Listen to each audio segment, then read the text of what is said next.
Hey VC, Big Star 1000 with a new installment of Gimme Ten for the year 1971.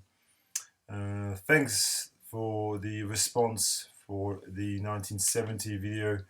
It was just phenomenal.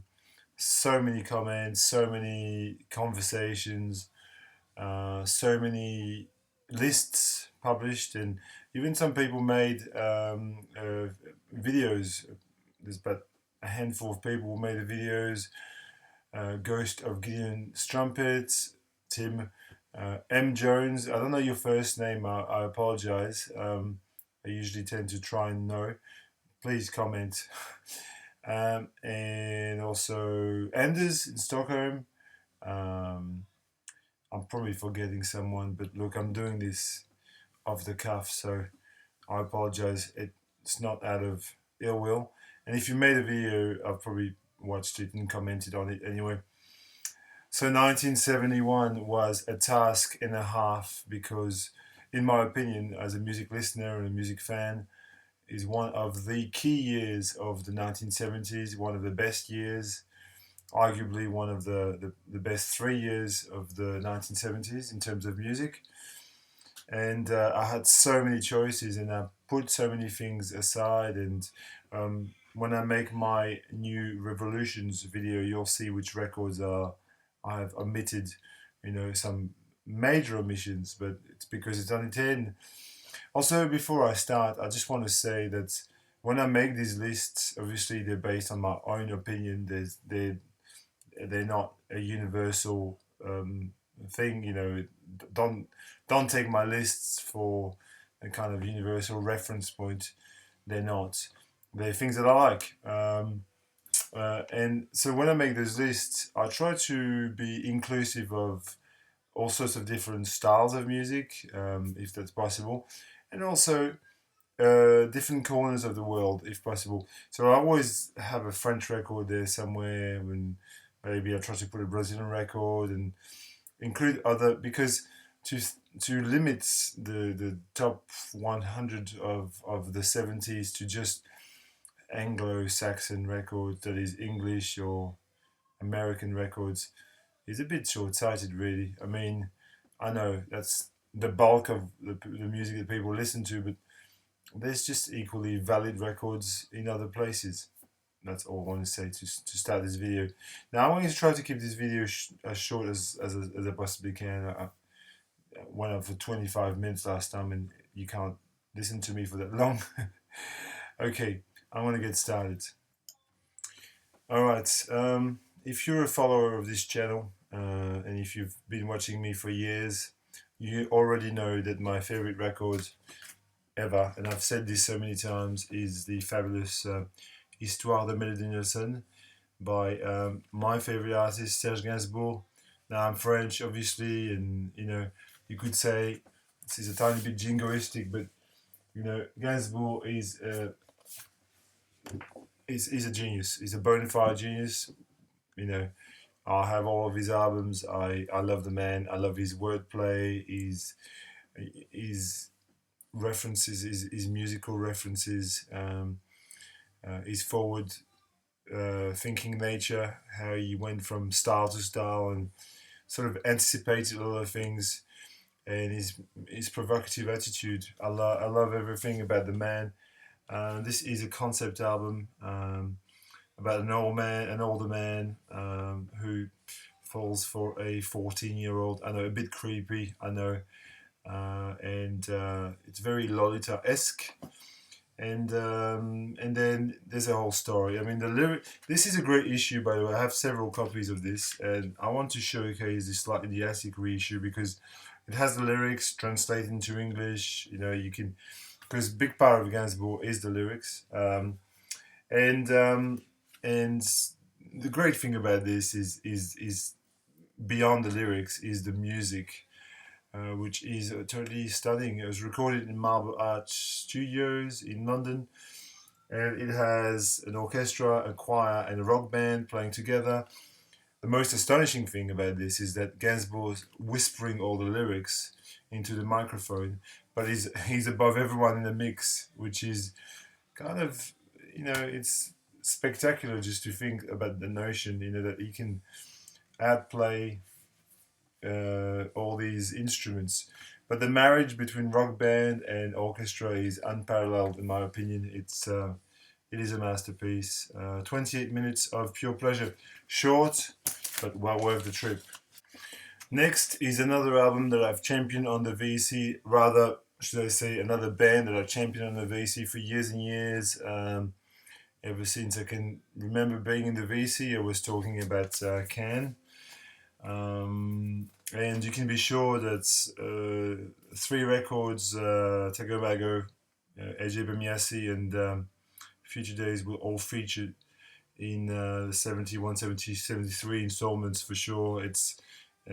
I can't not include them. They're too important in my life as a music listener, to not be included.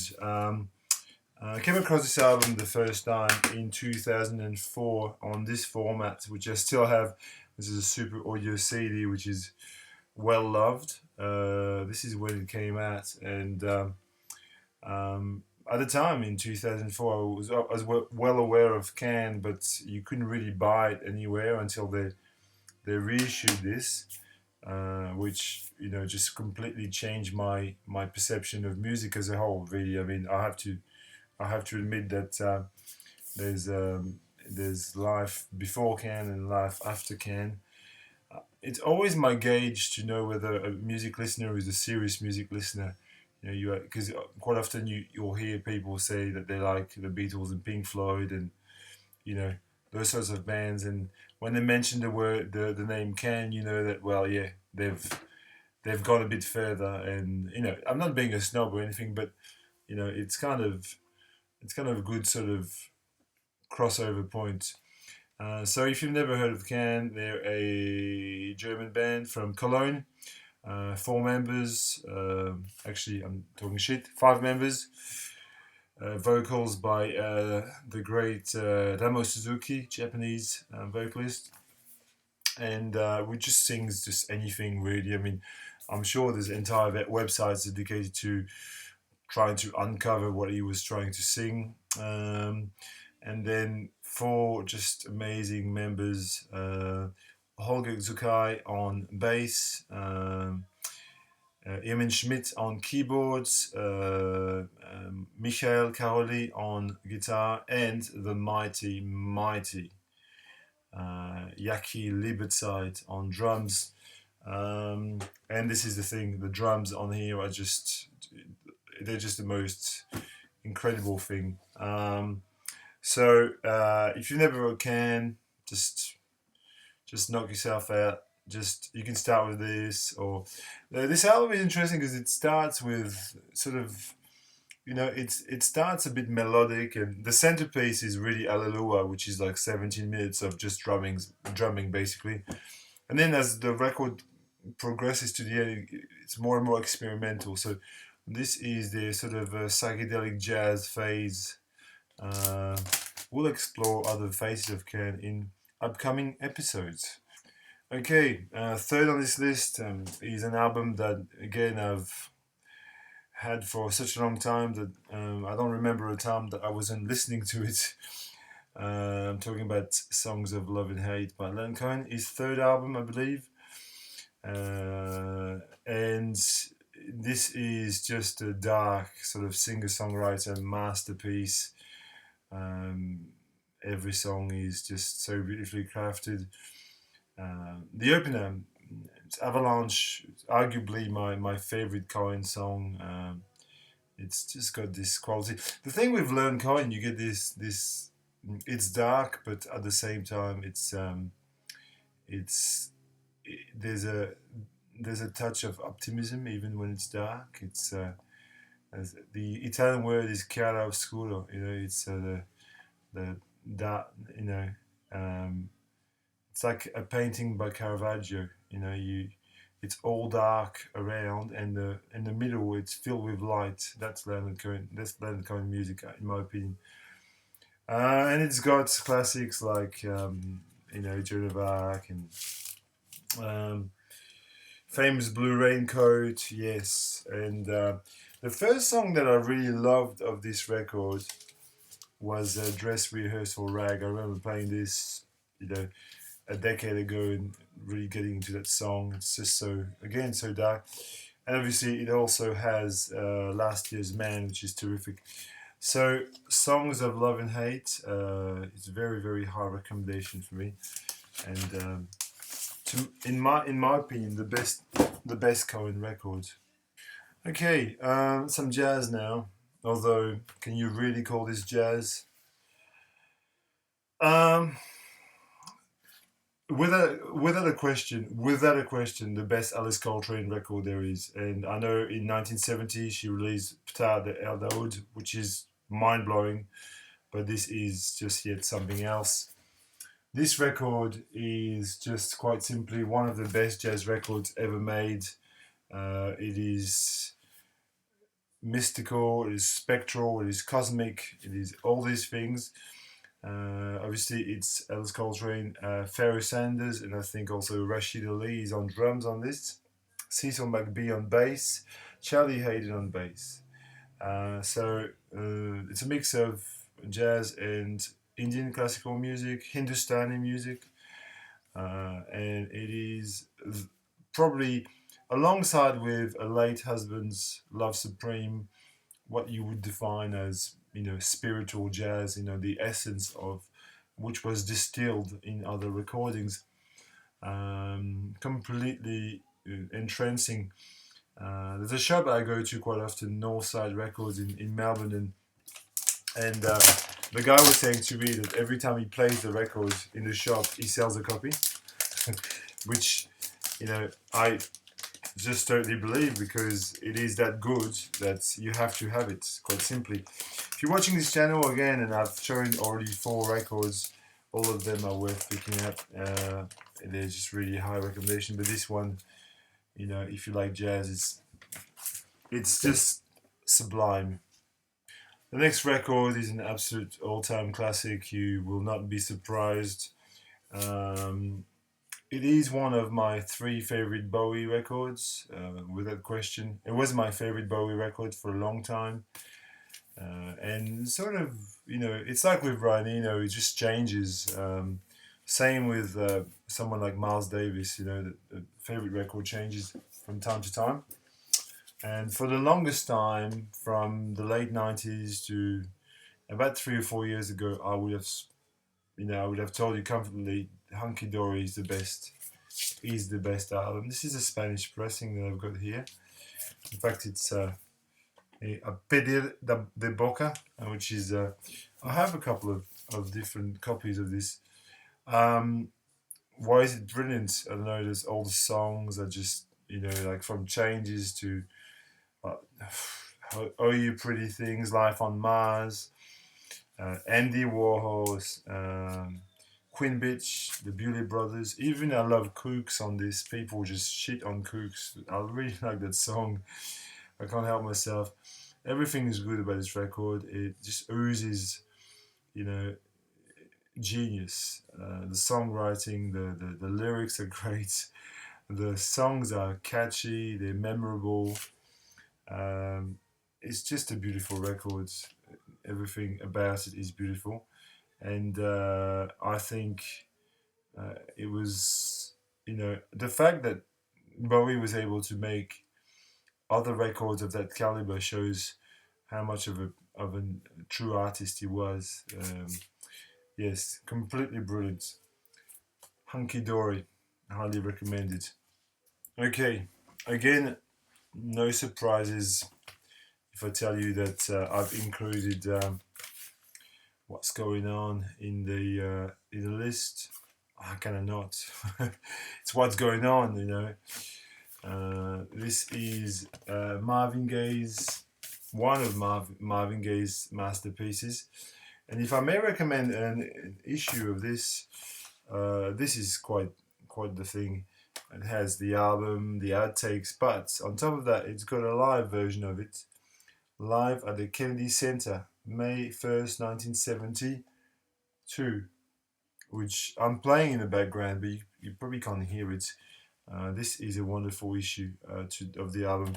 But anyway, coming back to the main piece, obviously this is a concept album. This was a bit of a folly, you know. I think Barry Gordy was very taken aback and, in fact, almost refused to let Marvin Gaye go in that direction. But in the end, I'm glad Marvin Gaye stuck to his guns because this is an album with a social conscience.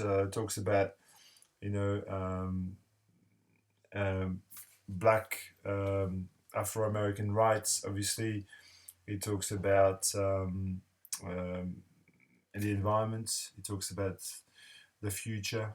It's a really, really, really deep album. Not only is it brilliant musically, but lyrically, it makes a stand, and yeah, it's a completely political and socially minded album. Anyway, what's going on? The next record is one of my all-time favorite singer-songwriter records. It's a record that I've championed on the VC many times, and I'm talking about "Time of the Last Persecution" by Bill Fay. Um, what to say about Bill Fay apart from the fact that it's me, almost. Um, you know, a bit of humor in this video is the last thing that you need. I came across Bill Fay in probably 1999 on a compilation, and there was a song called "Scream in My Ears." It's just kind of a really odd psychedelic workout, very un-Bill Fay-esque, if you like. And it caught my ear straight away, and I had to investigate who is this Bill Fay character. And I worked out that he made two or three different albums. He's made more since. He's had a resurgence. And the albums are very, very hard to find. And finally, when I got to this, which it was through a blogspot download, I was astonished that such an unheralded talent was like somebody who can write songs of this caliber, and this is a brilliant record. What makes it excellent is, well, the songwriting and his vocal delivery is second to none. But then the band is great too. He's got kind of like a folk rock band in the background with say guitar, drums, bass, and other. There's someone on alto, flute, tenor, trombone, trumpet. Okay, so um, if you don't believe me, you just hear, just listen to "I Hear You Calling," um, "Dustfield Room," "Till the Christ Come Back," "Pictures of Adolf Again." Uh, just the whole thing is essential, in my opinion. Um, classic, classic. Now, you're not used to seeing this sleeve. Normally, it's got an American flag on it, but this is there's a ride going on. It's the very same album. When I bought this is the issue that I could get when I bought it at the time that I bought it, which would have been in again the early 2000s. And yes, I'd like one with the American flag on it, but it sounds the same. I mean, it's there's no difference to me. I mean, you can't be too much of a snob. I mean, you could just rebuy everything, and I'm not going to. Um, this is an essential album. This is a classic album. Okay, there's a ride going on. Everybody knows it. Why is it classic? I mean, it's just the story behind it makes it just even more classic than it is. You know, the fact that Sly Stone was on drugs pretty much all the time, and he was paranoid, and he basically played everything himself, and there was lots of like he erased the tapes so many times, and apparently allegedly Miles Davis plays on this somewhere, perhaps Billy Preston, a lot of different people appeared, but nobody really knows how much they played or what they played. There was so many drugs involved. But yeah, Family Affair, obviously, Space Cowboy. it makes yodeling acceptable. That's what I'm gonna say. A Brazilian records is, I said at the start of the video, it's got to be a bit more, you know, diverse than just English speaking records. Last week I was talking about Forca Bruta being, one of my all-time favorite records, and I would place Construção by Chico Buarque de Holanda in the same kind of category. This is an absolutely stunning record. It's classified as MPB, Música Popular Brasileira, which is just basically pop music from Brazil from the 70s. I can't claim that I understand what he's saying, but the way he's saying it is enough for me. There's a kind of melancholy undertone to almost every great MPB record that if you can think of, like things like Marcos Valle and Arthur Verocai and stuff like that, as a real sort of deeply sad undertone and in the music. And if you're Brazilian, you're watching this, tell me if I'm wrong, or tell me what you think. I don't know. I don't speak Portuguese.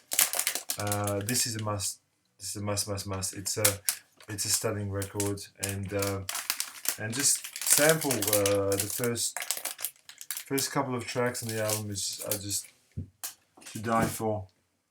And I'm going to finish with okay. So here's what I'll do. The last record of the bunch every time, I'll try to make it something that's a little bit, maybe something you didn't expect, perhaps.